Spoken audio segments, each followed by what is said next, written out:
Hi, Dr. Pat McGuire here. I've gone through my life working to make sure that I live by my beliefs regarding children. And my belief is that children are born wanting to be loved, accepted, and respected. Now, they don't know how to reciprocate this because they haven't had the opportunity to experience it enough to be able to do what they see. Just like children don't know how to uh, play with toys until it's modeled. They don't know how to put on their clothes until it's modeled. They don't know how to show love and respect and acceptance unless it's modeled to them, unless they experience it. Now, there is a book that's been out since 1992 in various forms by Dr. Gary Chapman that's called The 5 Love Languages. And these are important, especially when you're working or living with challenging children, to understand what these languages of love are. The first one would be the receiving of gifts, because we all feel that someone cares for us if they give us a gift. Now, in reality, you can give a gift just because you feel obligated and you don't really have a feeling towards someone. But for children, they often see that as a sign of affection and attachment. This can be a problem for children, however, if this is the only way that parents show that they care for their children, because then the children demand it more and more because it's the only avenue that shows love from their parents. A second is spending quality time. Now, this is something that we hear about constantly, is spending quality time with our children. And quality is not just transporting them back and forth to games or practices or to school.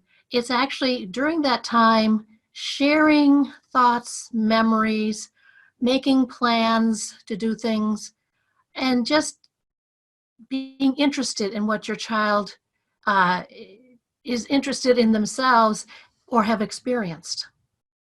A third language of love would be words of affirmation.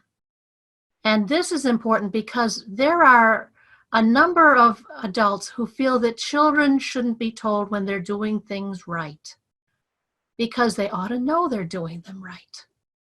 But children and adults benefit from words of affirmation like, hey, look at how hard you're working. Hey, I really like you. Hey, you make my day. With my kids, I always had a cue from them that would allow me to show affirmation when they'd say, guess what? And I'd say, you love me because I love you.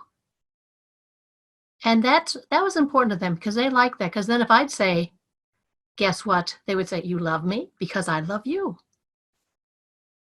A fourth way is by acts of service, doing something that isn't required of you, but that you chose to do to help that child.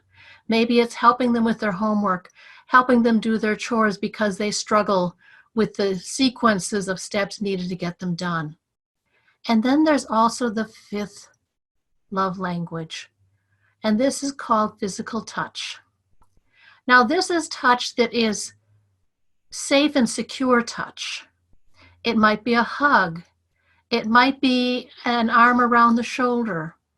It might be sitting next to them and just holding their hand. It may be patting them on the head as you give an affirmation, such as, you are awesome, you did a great job. Too many kids that are considered challenging do not receive the words and the actions of love, the language of love.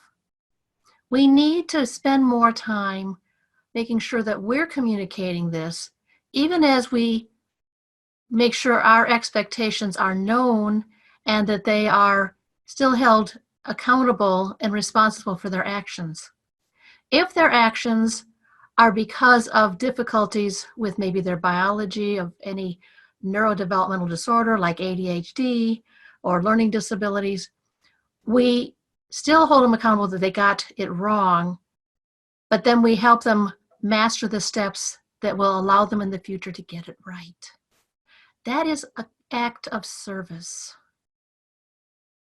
So this week, how about you look at the children you're dealing with who are challenging? See if you are giving them any of the 5 love language interactions so that they know that what you are doing with them is because you care, is because you want like them to do well. If you're not doing it, remember, you can show love languages by acts of service, receiving gifts, quality time, affirmations, and physical touch. So until next time, have a good day and show a child you love them.